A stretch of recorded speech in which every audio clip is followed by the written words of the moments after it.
Um, I would love to introduce to you our panelists. I should say who I am. My name is Mary Trevathan, and I am a representative of Idea Stages. And today we have with us Darion Ramos and Maryann Migliorelli to talk about tactile tours and how theaters can host their own. I'm going to tell you a little bit about Darion and Maryann before we launch. Darion, would you wave, please? Darion is the company production manager at Phamaly Theater Company and has been with the company for 4 years. She oversees accessibility needs for the actors and the audience, education and outreach programs, and is the stage manager for their shows. Before Phamaly, she was an assistant stage manager at Colorado Shakespeare Festival and Lake Dillon Theater Company. She received her BA in Theater Arts at the University of Northern Colorado, homegrown. Maryann Migliorelli, Maryann, will you wave? Is an actor with Phamaly Theater Company. She enjoys bringing her experience as a distinguished Toastmaster, president of the National Federation of the Blind Boulder Valley chapter, and hospitality professional to her accessibility work.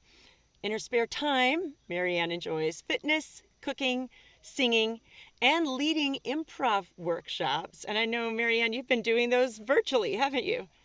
Yes, we have. We've Love been it. doing virtual ones lately. I love it. So can we start off, please? Will you just tell us, Darion and Maryann, a bit about what is a tactile tour? Yeah. So a tactile tour is it's separate from the show itself, and we welcome people in to join us. We set up props, costumes. I feel like I'm forgetting something, but usually it's on the stage itself, and it's a place where people can come and learn more about the props, costumes, and the set, and also gives them the opportunity to touch it, so that low vision and visually impaired and blind can know what is being referenced during a show. Usually it happens before a show, so that they get a little sneak peek. And Maryann, you have attended several tactile tours, yes? I have attended some. I've helped put some together, Is there and it's always a blast. is there anything in your experience of tactile tours that Darion didn't already cover? No, I would just say it's our sneak peek into the show and to the elements of the show that even if they're described, sometimes um, a picture is worth 1,000 words, and no matter how great the describer is, there are certain things that are just way better if you get your hands on them.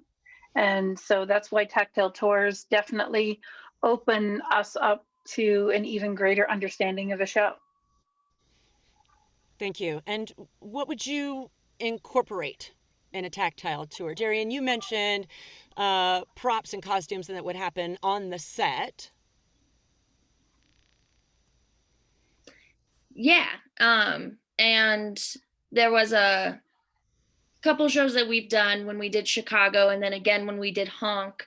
We also used puppets, so that was an important um, aspect to incorporate into the tactile tour as well, um, especially for Honk, because a lot of that's kind of how the locations were set and each scene was set was with shadow puppets behind a screen, so it was really important that we got as many Mm. of those out there as possible, for folks to feel and understand what was happening. A fun one, quick story, a fun one was the eggs hatching, because when the actors behind the screen pulled on the egg, it hatched.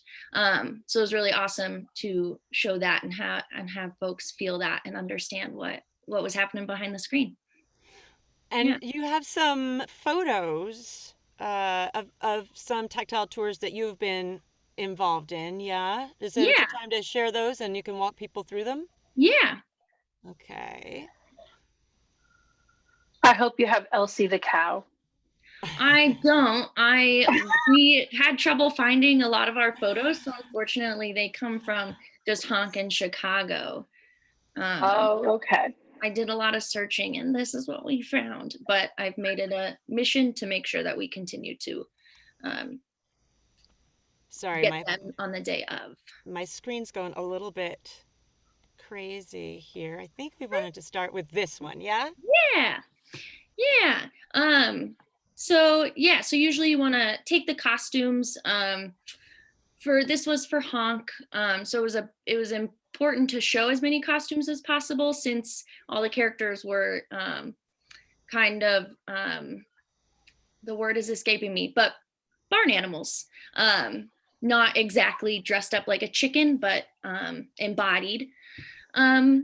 One perhaps, and the clothing kind of matched that personality.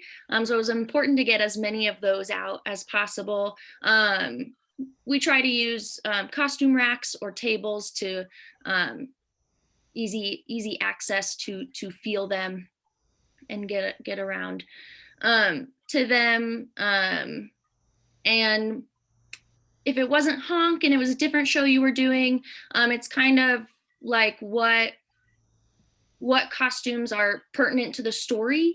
If it's a period piece, you definitely want to bring out what goes under the skirts, the shoes, things like that. So they can feel them and get more description of what the actors are wearing on stage. And I imagine some things are somewhat fragile. How do you deal with that? I mean, we usually either have crew or actors heading each station. So I think having someone there helps that because things can be fragile. But if someone is talking about each piece and letting each person kind of touch, then it kind of helps that in that respect, I think. Okay. You want to see the next one? Yeah. Well, you can't. Let's see. There we go. Yeah. So this one is the eggs hatching in the nest one that I was just talking about. So me showing it to audience members, but yeah, so puppets would be a big one. If that's a big part of the show, then you definitely want to incorporate that. Go to the next one. And then this one is from Chicago. It's one of the Roxy puppets in the middle of a Tactile tour. So Katie is showing those audience members kind of how the puppet works. So that's another cool thing. You know, if you come to the Tactile tour, you actually get to see how the actor operates it. So that was a cool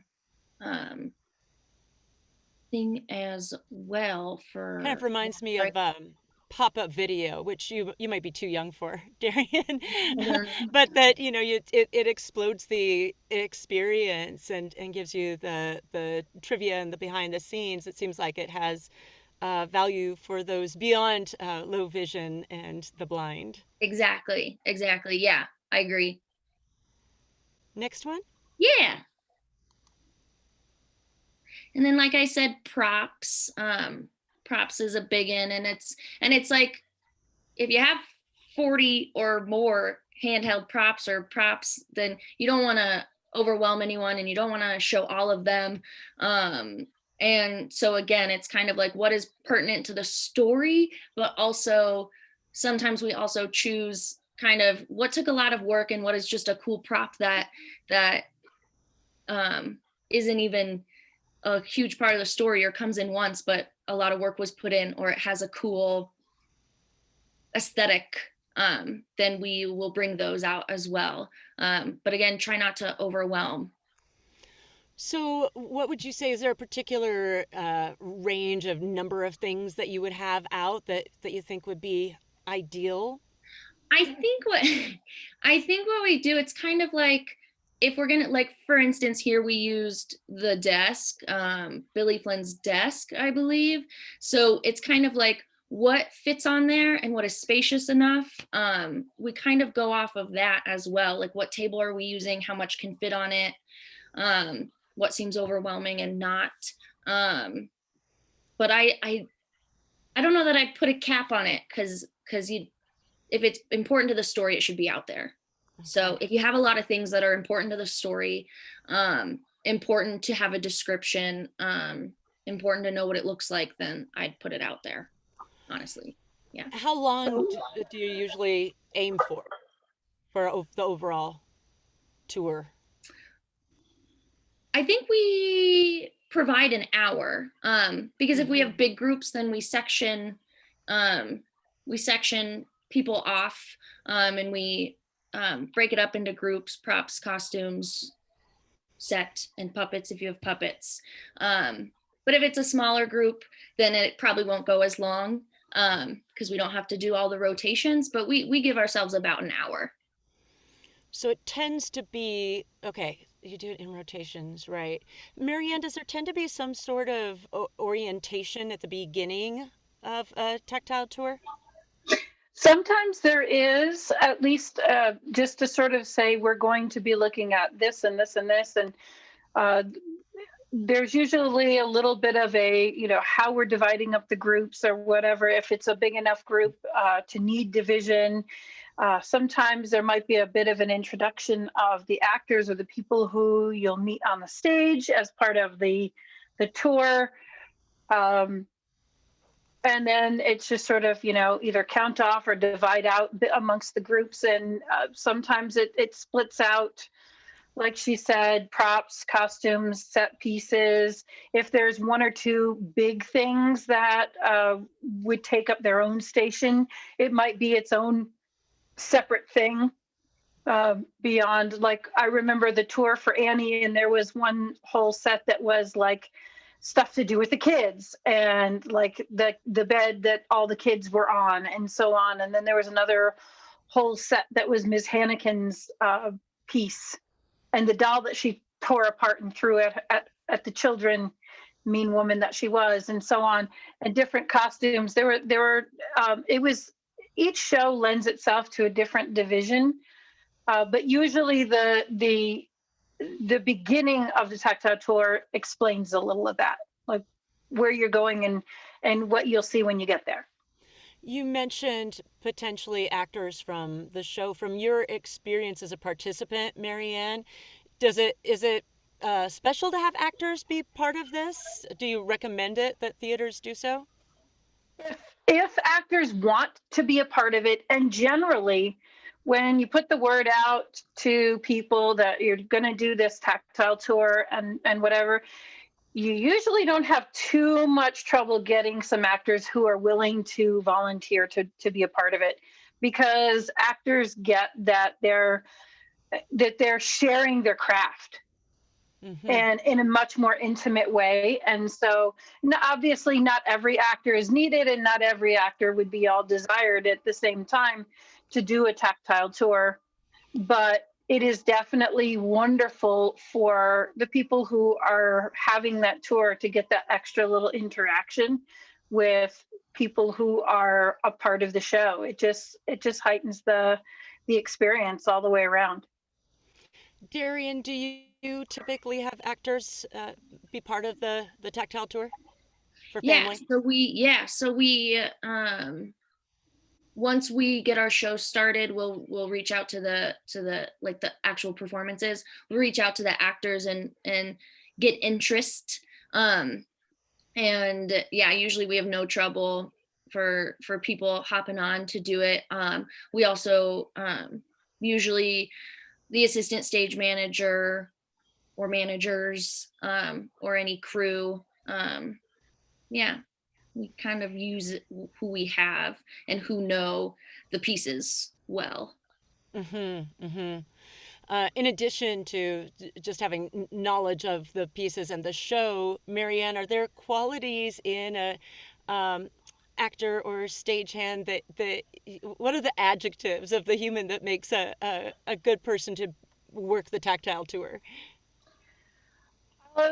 Definitely interest in what they're showing, and a passion for relativity, or even just being able to truly like, if it's a rack full of costumes and you don't care at all about those costumes, don't be the one who shows them.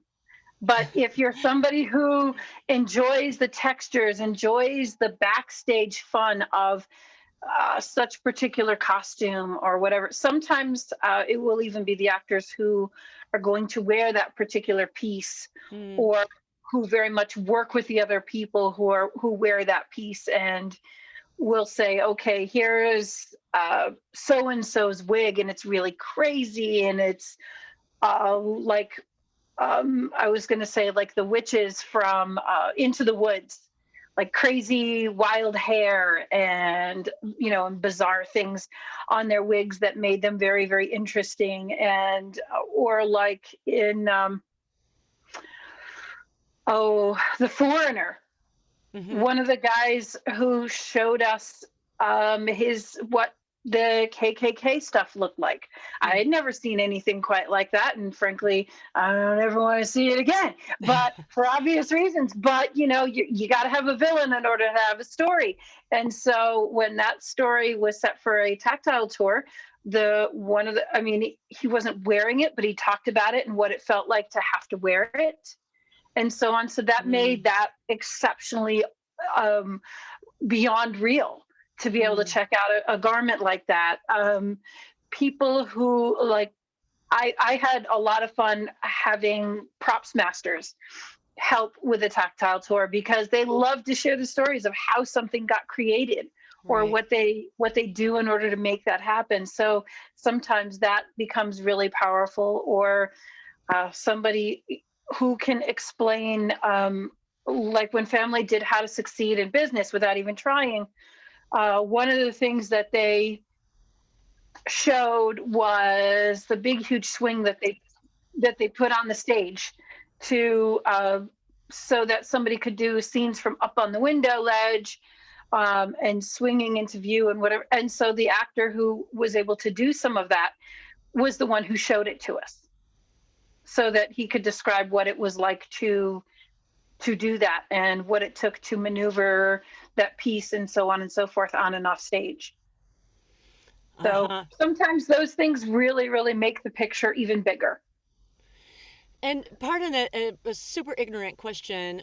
What kinds of things, when you're getting the details that of a piece that you can't feel entirely, that you're not allowed to feel entirely because of its fragility or whatever, what do you want to know about it? Like, is it interesting to know color? Is that relevant? Yes, colors are still important. We all have our own images of color.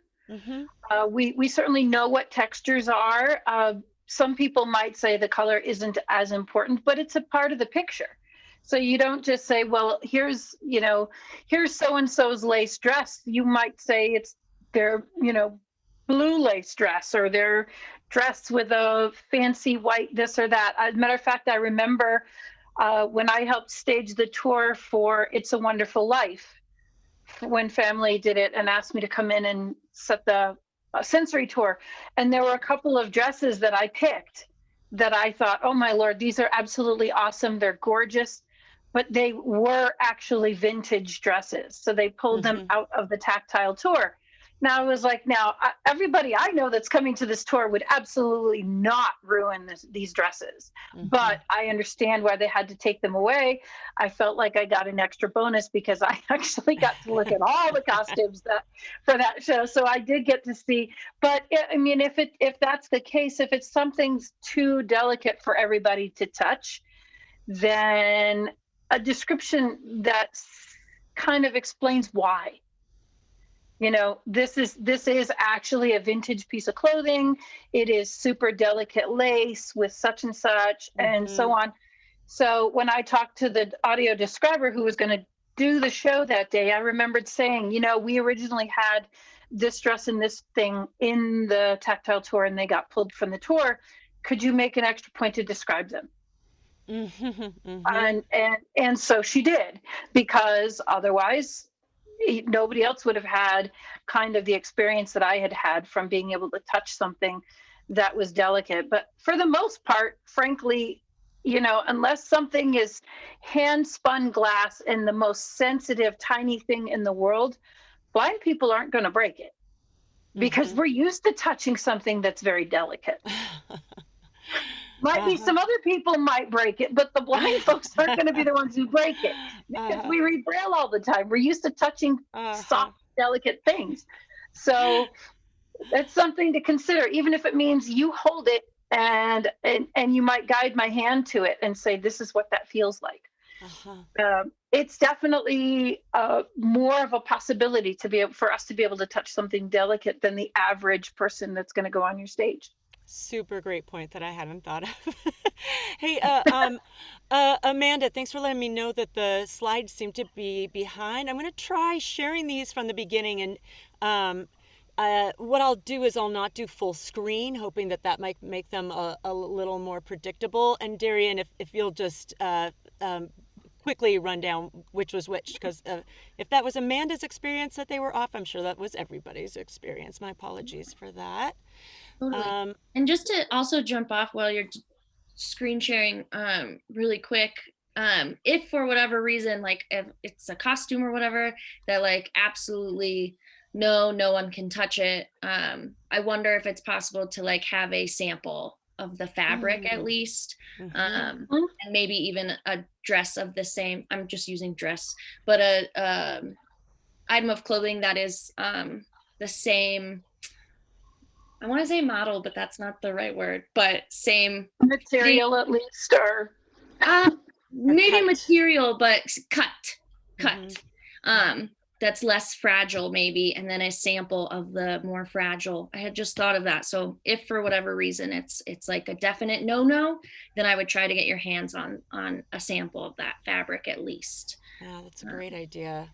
Can I get from either Darion or Amanda a confirmation that you are seeing a group of people in a theater with a row of red chairs at the back? Are we on? Okay, awesome. Thanks, y'all. So sorry, everybody, for having these out of sync before. Darion, will you just quickly tell us what we're looking at here? Yes, I'd love to. Thank you. So yes, this is the picture of the honk costumes, 2 tables that they are laid out on. Some people, I believe we were setting up the Tactile tour and giving instructions in this picture. And I will tell you, just while you're showing that, if you lay out costume pieces, it's harder for us to understand them than if they are hanging up. Yes, that is, usually, we have used costume racks. This is a special occasion that they were not available. And it happens a lot. It just, FYI, if there's a choice to be made, hanging something is easier than laying it flat. First option, go for the dream of a costume rack. I love it. There you go. Go for the gold. Yes, and then this one, I'm showing the honk nest with the eggs, and those eggs hatch. So that's just a puppet picture. Another puppet picture from Chicago. It's the Roxy puppets. Katie's showing them the back of the puppet, how the actor handles it, and how the mechanisms move, and how to use it. Yes, the Chicago props. Larice is showing off the props. And then Jeffrey, one of our interpreters, was interpreting that day as well for the Tactile tour. And this one you haven't had an opportunity to talk about yet. No. So it's the Chicago set. And one piece of one of the bigger props are the jail bars that were on wheels and were able to move and shape the bars in whatever fashion we wanted, with one of the Tactile tour participants behind it, and her dog. We wanted to get a picture of the dog in jail. We thought it was funny. So, but that is just an example of one of the bigger set pieces that are important because it was in cell block tango. It was used to separate the jail cells of Roxy and Velma, so it they played a lot of parts. So that's another thing. Like bigger set pieces are might be harder to get out and show, but don't let that scare ya. I think as yeah. Great, thank you. And thanks again for the heads up, Amanda. I'll stop sharing now. Um, so are there any shows that you would say, that's not going to lend itself to a tactile tour? I don't think so. I think I have only been doing them since I've been with Phamaly, but I don't think that any show, you'd say, oh, this does. There's always props. There's always costumes, unless it's like a staged reading or something smaller. But there's always stuff. Mm-hmm. So, Mm-hmm. unless Maryann, what do you think? I think I would say the same thing. If you as a theater person have decided to make a show visually interesting, then it deserves a tactile tour. If you think that entire show is going to be, for example, 4 people standing on a stage singing, and there's never any visuals, there's never any sight gags, there's never any choreography, there's nothing that does anything other than that those 4 guys are standing there singing or are having a monologue, or they're all sitting like it's the Last Supper and nobody's ever moved, nothing's ever happened, maybe. But frankly, I would think most anyone would find that exceptionally boring. So, and the reason I bring that up is because I remember a show which was supposed to have audio description. It wasn't going to have a tactile tour, but either way, and somebody decided that there shouldn't be audio description and there shouldn't be anything because it was just going to be 4 guys singing. And they had completely forgot about all the sight gags, all the costume pieces, all of the interesting things that made the audience laugh and react and whatever. And we had no knowing about any of that. So I would say anytime you make a show visually appealing, there's room for a tactile tour. I love it. That can be sort of your measuring stick for whether you have a theatrical production or not. Yes. If it wouldn't make a good tactile tour, you might want to rethink your staging. Grading system. I mean, like maybe if it was, what did they call it? 12 Angry Men, but there was no staging other than 12 people in a jury room sitting around a table. If that's all there is, done.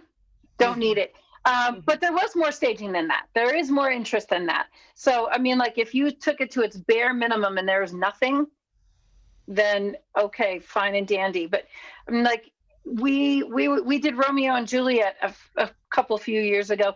We didn't use a whole lot of pieces. We didn't use a whole lot of stuff, but we could have done a tactile tour, even though that was a staged reading. There were cool things that we could have made a tactile tour out of that with that show if we had wanted to, even though it was just a stage reading, because there were props. There wasn't a whole lot of costuming that wasn't physically on our bodies, but there were definitely some really cool props, and there were a couple of interesting set pieces. Not a lot, but was that first time in my life I ever saw rubber weapons. Say it once again, Maryann. It was the first time in my life I ever saw rubber weapons. Oh, rubber weapons, right. And was that an audio described reading, or did the tactile tour stand on its own?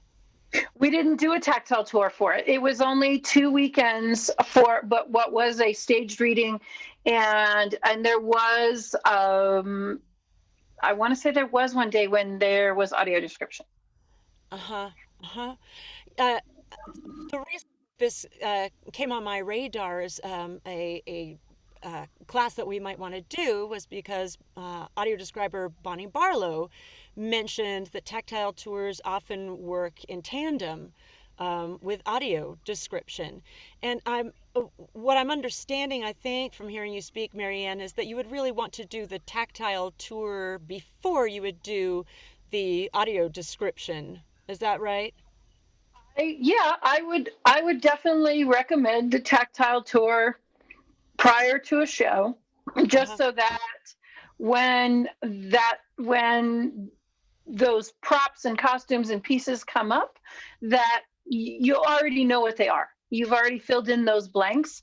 And it's also a nice thing if the one who is going to be audio describing the show attends the Tactile tour, then that person understands what has already been in our hands.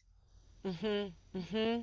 And that makes it even, it just puts even more of the package together. Like when we saw,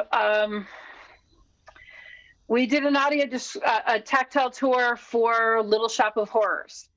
Now, as you can imagine, having any familiarity with that show, there's like 5 different versions of the plant, and there's all kinds of other interesting things that are part of the things that we got shown as a Tactile tour. And I remember in the beginning, there's just a tiny little plant that Seymour carries and it bites him. So we got to learn how the plant would bite you.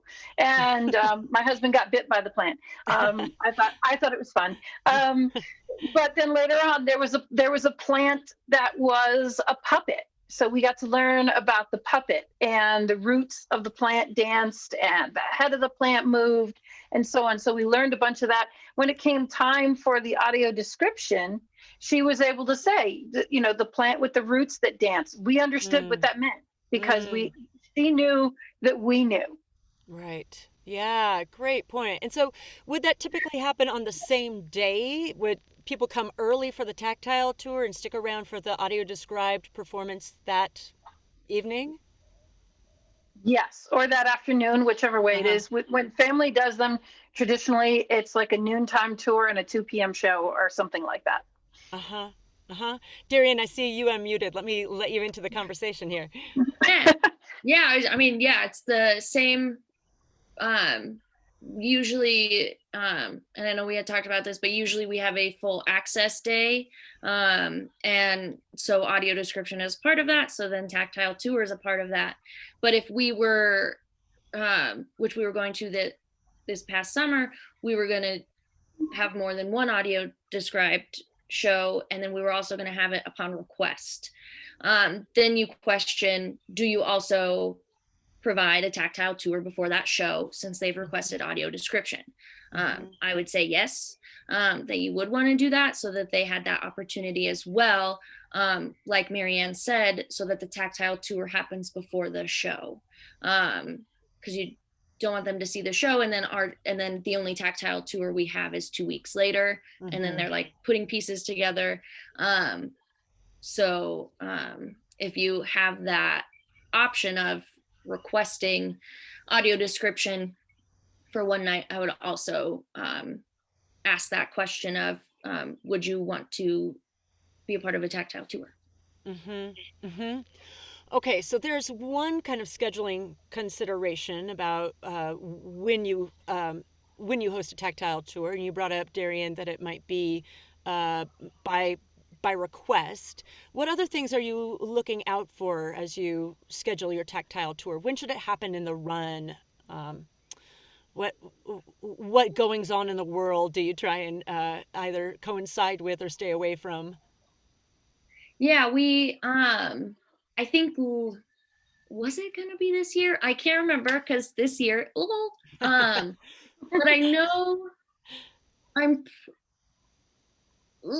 I'm gonna say this, and I think our access day might have been, I don't know that I'm correct in this, but one time we did have an evening show to balance the fact that um, there was a I can't even remember what conference it was, um, but they were invited to the show and they had a big group, and so we made that was it the lead conference? There was a majority of patrons coming to that show, and they had a conference all day, and then the show was at night, which usually on Sunday it's a matinee, but in this case it was in the evening. I want to say that was also our access day, which then would put it in the evening because that was the special consideration for that time. but actually putting the Tactile tour on the calendar, yeah, we match it with the access day, but then yes, what else is happening around Denver or wherever you're at, that might not have a big following for your show? Because if there's, I know Maryann can speak of this, if there's some sort of conference that everyone's going to, then that's a bad day for the Tactile tour. Right. What conferences should people be on the lookout for, Maryann, for not scheduling over the top of events that are going on?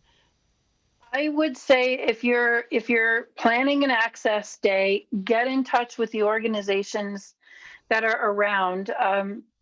If it's the National Federation of the Blind, the American Council of the Blind, if there is a hearing loss association, if you're also adding ASL and closed caption, any of those kinds of things into that access day, do a little work and find out what meetings are or are not being held at a given time. And also, if you reach out to those organizations and you say, hey, I just want to check on what day your meetings are so that we can schedule an access day, and we'd like to encourage your membership to come, you're creating a relationship that says, hey, we care about your organization. So, we want to know that we haven't planned our programming at the same time as you having 300 of your best people all doing something that is not our show. But then at the same time, you're also saying, we care about your organization and we'd like to invite you to come and check this out. So you're kind of also creating an audience. Right. By doing that. So if you think about your access days, do a little research in where you live, where that theater is, and reach out and say, we want to do this. We'd love your patrons to come and enjoy. Obviously sell them tickets because that's how you make the money. But at the same time, that's how they get connected to theater. Thank you. That's a great segue into how you market these tours. So the outreach to individual organizations, great idea. What else? We usually we go back to past shows. We invite this because there's a number of times where there's larger groups that come. So we reach back out to them, let them know when it is, if they'll be coming. We re-invite individual audience members or let them know that it's happening. And then any of our partners, we do reach out to our partners, for example, like Art of Access or anyone like that, we'll reach out to them and let them know that we're having a Tactile tour, sign up, come enjoy. And then the other things is we list it on our website. And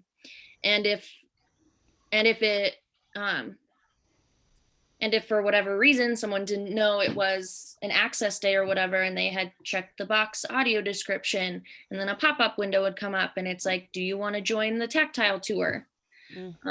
Those are, yeah. Great. And Tactile tours always free, true? Yeah. Okay. Yes. Yes. Before we open it up for Q&A, I want to just give you, Darion and Maryann, the opportunity to any sort of stray thoughts that weren't covered in the questions that I asked you that you think are quite important for people to know. Well, and I think also get the audio describer involved in promoting the access days. I know out here in Denver, Bonnie Barlow has a list that she has curated for a long time. I know some other people do as well. When they are going to be describing things, they send out links or information about the different shows that they are describing to lists of people that they know who are blind, visual impaired, whatever, in the area, just to say, hey, this is coming up in the area. You may want to buy tickets to this. You may want to get involved in this. So encourage whoever you use for an audio describer, that if they have a list going, make sure that they also promote out your tactile tour. Great idea, Maryann. Darion, anything that you want to drop in there before we open it up? Yeah. And I think it's something that Phamaly has been striving to open up the tactile tours more um, for more people. If there's anyone regarding anything sensory, and it gives them that extra space to get to know the show, that's an awesome opportunity. The tactile tour is an awesome opportunity for that as well. But yeah, opening it up to more and making sure that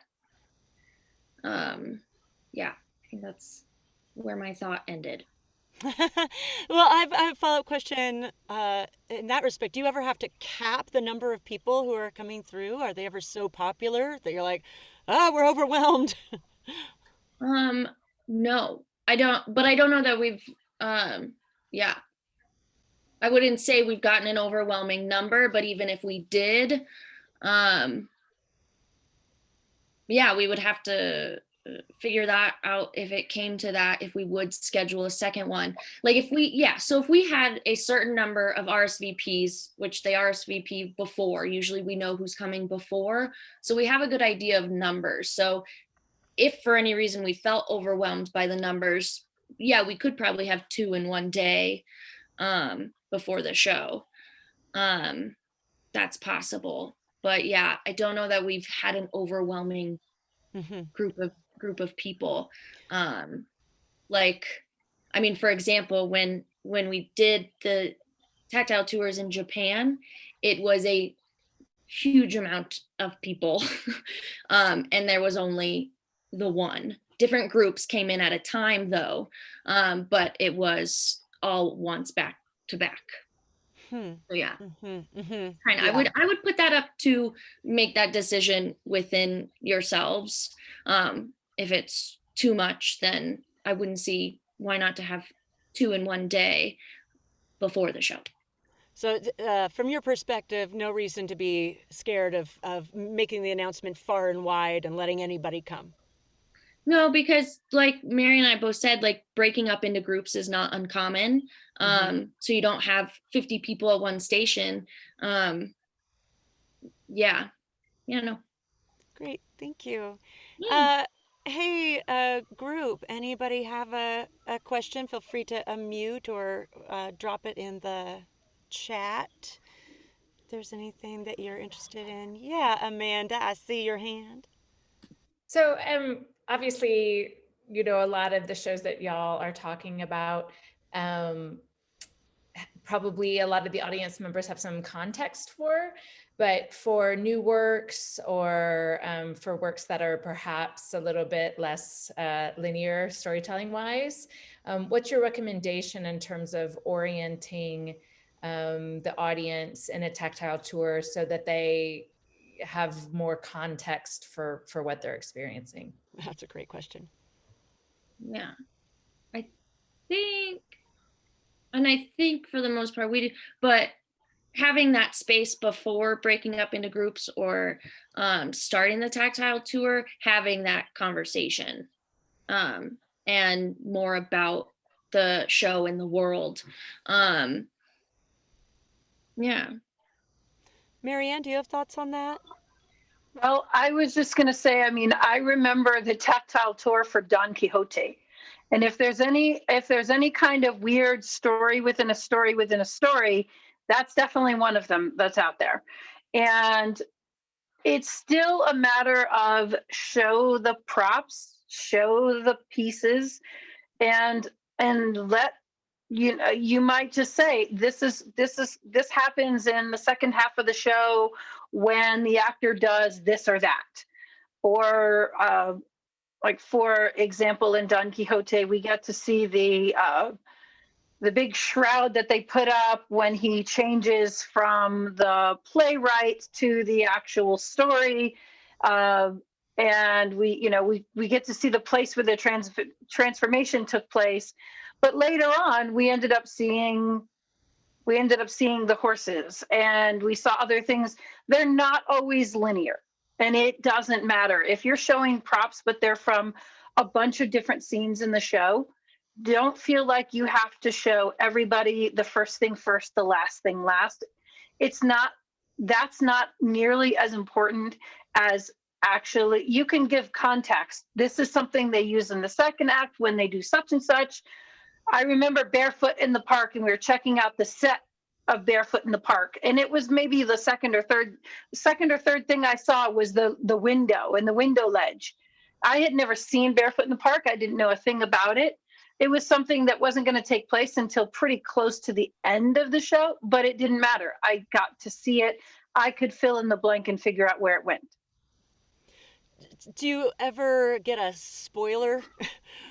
Has your experience ever been a little diminished by a tactile tour giving you a spoiler of what's going to come? No, I honestly don't think so. And for the most part, well, actually, there was one spoiler, but it did not bother me. It just fascinated me. We saw Urinetown, and there was a there is the part where Bobby gets killed in Urinetown, and they explained how they had the mannequin and it looked just like him and so on and so forth. And we got to check out the mannequin, and then they explained how they dropped it all the way from the catwalk down to the actually underground, I think, was because he ended up dropping down into the into one of the pee bathrooms, if I remember correctly, or something like that. But then, of course, that made me want to actually go up and check out the catwalk, which did not happen. But not right then. It did happen later on. I did get permission from the stage manager, and I did get to have a tour up on the catwalks one time, and it was extremely awesome. But yeah, I mean, like, okay, we found out that was going to happen, and he was going to die, and whatever. But it didn't spoil the show. Mm-hmm. It was just sort of like, oh, cool. So that's one guy down. Great.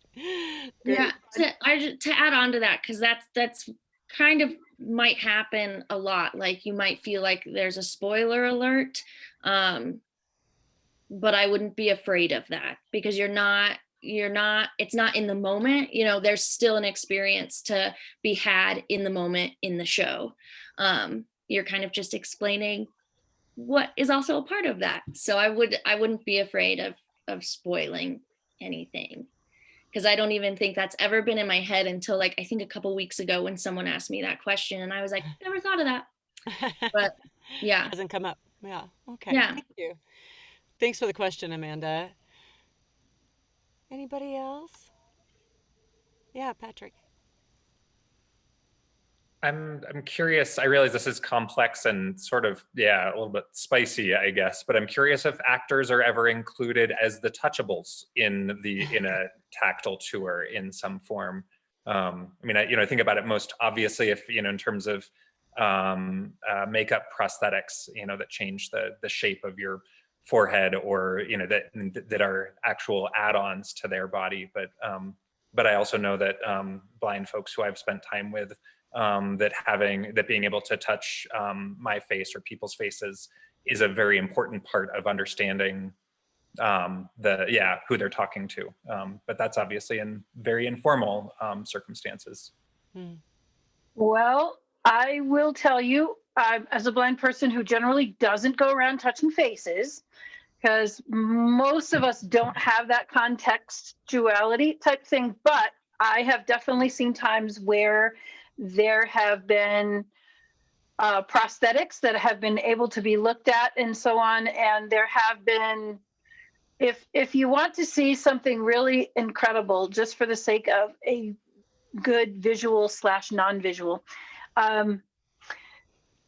Phamaly has, I believe still has on its YouTube, a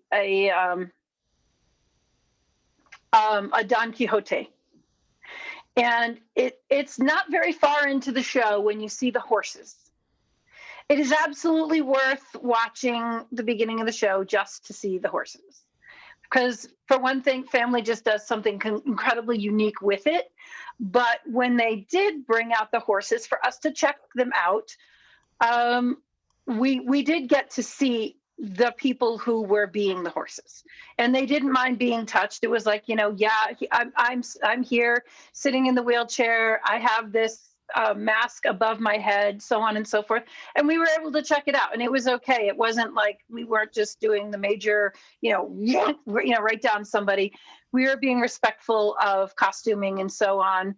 When it comes to prosthetics and the like, I think of Frumacera from Fiddler on the Roof. Yes, Frumacera from Fiddler.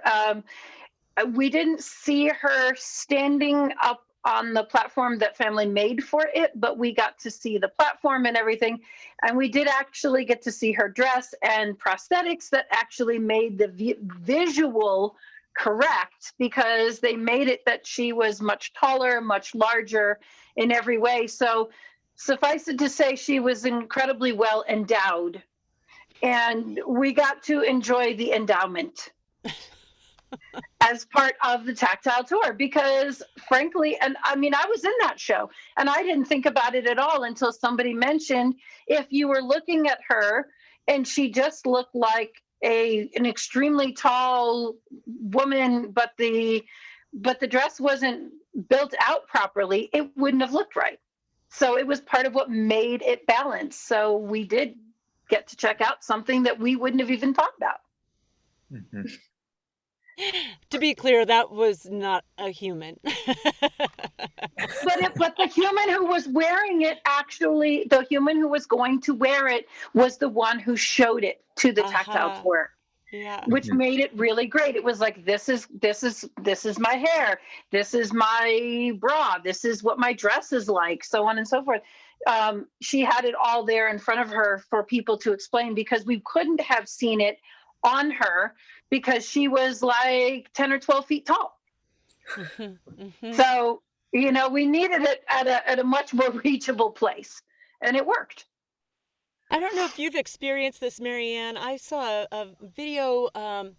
It's not really of a Steppenwolf Tactile tour, but about a Steppenwolf Tactile tour. And a clip is an interview with some of the cast members, in which audience members are asking things like, how tall are you? What color is your skin? Describing your looks. Have you been a part of a Tactile tour that went that way? No, I haven't. It hasn't actually. I guess skins would be different colors for something like Steppenwolf, so that makes sense. I guess I never thought about that as one of the things. Yes, definitely the how tall are you and such. I remember seeing The Wiz, and when The Wiz came out, the audio describer actually did tell us that he was like 7 or 8 feet tall or something like that. He was up on stilts. And he did share that with us, so we knew. I was kind of sad that I didn't find out that The Wiz had a Tactile tour until after it happened, because that was my introduction to Phamaly. And because I thought I was going to go see a black theater company doing The Wiz, and I saw Phamaly doing The Wiz, which is, you didn't see the black folks in The Wiz until partway through, but you kind of, you took notice of it, but it was more important that you saw people in wheelchairs and people with guide dogs and people with all these other things going on. And the skin colors didn't matter as much as how did they do that, or what does that look like, or the Wicked Witch who spun around until she died and all these pieces fell off of her chair and off of her, and so on and so forth. And like, that was even more entertaining to me than anything else. So categorizing what's most pertinent to the show, sounds like. Yeah, absolutely. Yeah. But I could see why somebody would ask things like, like if they thought that the characters were extra tall or something like that, I could see where that would be a big deal. But if the characters were like average height people, it Mhm. wouldn't even occur to me to say, how tall are you? What color is your skin? Mhm. Unless it had to do specifically with the characters. Mhm. Mhm. Like, does it matter that the Wiz is 8 feet tall or longer, bigger than life? Absolutely. Does it Right. matter that Pruma is 10 feet tall? Absolutely. Does it matter that Grandma Saito looks like she's like 4'8"? Mhm. Maybe, Mhm. because she's way tinier than everybody else in the show. Does it matter that the Elephant Man it has an incredibly distorted face? I did Right. get to see Elephant Man's face. That was important. And Mhm. ears. Mhm. Things like that. Those kinds of things were definitely um, important Yeah. important features to know about somebody's physical being. Mhm. But unless the being, in some way adds or detracts from the show, it's not nearly as important. If the hair is super crazy, that's important, Mhm. because somebody made a point to make that happen. If Right. it's just average Joe, whomever doing average whatever, you know, the average town person in a scene full of townspeople doesn't matter. The one who's completely different matters. Right. Yeah. Yeah. Great. Helpful. Thank you, Maryann. We have time for one more question if there is one. Great. Sure. Go ahead, Patrick. Take it on home. Hi, sorry to double down.